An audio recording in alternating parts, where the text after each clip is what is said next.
Hey team, what's going on? If you're new to this channel, my name is Curtis Toffer. I'm an ex-Australian Infantry Army captain, and over the last 2 years, I've been able to grow and scale a 90% automated 7-figure coaching business. In this video, I'm going to be sharing with you was a conversation that I had with a participant named Todd at our recent military immersion called the Gauntlet, which is a military style immersion for men in business, where we take them through certain evolutions to break them down, but then on the back end, rebuild them in order to help them become better leaders for their team in business, but also for their family unit at home. Now, this conversation that I had with Todd, who's a cabinet maker, we were looking at his 12-month goals. And one of the goals that he has is he wants to become a relationship coach because he wants to help other men. But in order to be able to get there, what we need to first do is identify whether or not that goal is a feasible, achievable, sustainable, and distinguishable goal amongst the other targets that he had set forth over the next 12 months, but to also then discuss on if that is appropriate for him transitioning out of his cabinet making business right now, or if it's something that we should look forward to work towards. So I'd love for you to watch this video, and in the comments, let me know what you think. So in 12 months in the mastermind, you want me to help you become a relationship mentor for men? Well, What I'm hearing you say, not to scale your cabinet making business. fuck, to be honest with you, there's so many things I want to do. But I want to automate that so I don't have to fucking work in it. Okay. That's what I want. I don't fucking want to work on the tools. Well, you have to do one or the other. You can't do both. So which one would you choose? Would it be to go deeper into your cabinet making business, or would it be to pivot and mentor men in the area of building deeper relationships with their children and their partners? Yeah, probably that, because that I feel is more of a purpose, because I fucking hate cabinet making. I'll just fucking do it because I'm good at it. Yep. Honestly, if I was honest, I don't enjoy it. There's no drive for it. There's no fucking nothing. Okay. Now, why would you want to mentor a man in the area of relationships within the next 12 months? Because I don't want other men to go through what I went through when there's such simple solutions if they had access to the knowledge. Reread your third goal again, though, for everyone again. What would you say? A fucking monster of men with the most uplifting aura. Uplifting aura, monster of men. Compared to? I don't want men to go through what I suffered. Yep, so your goal would be to build what, or to start what, or to do what?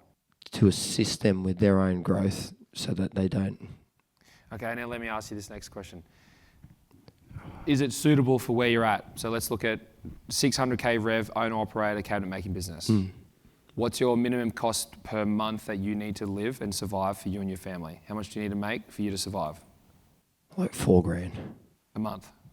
Okay, so then in the next 12 months, we need to ensure that we take home more than 50K in a coaching business. If you were wanting to pivot into being a relationship coach for men in the next 12 months, is that right now with your skill set, your experience? No. Okay. So what can we do to chunk down that goal that isn't to completely pivot out of your business, but is still in the same direction of wanting to mentor men in helping them with their relationships? What's a goal that is? Start the journey of actively seeking knowledge in that area. Yeah.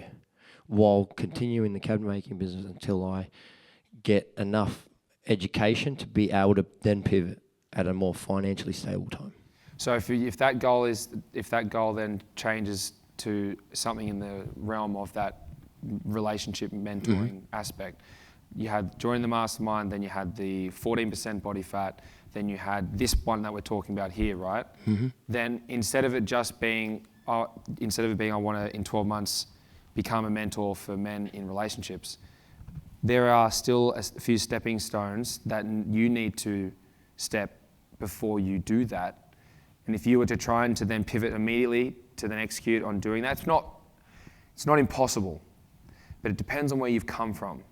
If you're going from cabinet making to coaching, it's completely different. Where when I was going from coaching to an agency, and then I started this business, I was able to do 7 figures in 12 months. But that's different. If you did 600K in your cabinet making business, and then you need to pivot 100% into a coaching industry, that is a very hard left pivot compared to pivoting slightly into maintenance for Body Corp and real estate agencies with your cabinet making business, that is a slight pivot or a deviation to your existing plan. Whilst you're learning and developing your skill sets and building a personal brand and building that community around you. So one of the goals that would be more suitable for where you're at would be something in the area of building your own credibility as a man who has the knowledge, who's wanting to share for other men who don't have access to that. By building a community or by building something online that doesn't take up your time away from cabinet making, that won't take away your time from your family unit, but to still educate people along your journey of growth as well. Yeah. Does that make more sense? Yes, I could be reframed to this year I want to start and complete an online course related to... Well, this year you could, by the 7th to the 15th of July, you could have your very own online community of men where you teach and you share your insights in how they can recover their relationship or how they can heal from breakups or whatever that element, that message that we can work on. But that might be an end goal, that you have an online community where you share your insights. Yeah. Does everyone see how that's a lot more distinguishable and it's also a lot more suitable to where he's at? Yeah? But how's that feel though? Does that make you feel like there's a bit of excitement that's more important? Yeah, it does, because that one there seems very vague, it's very open, it's very hard to achieve. Yeah.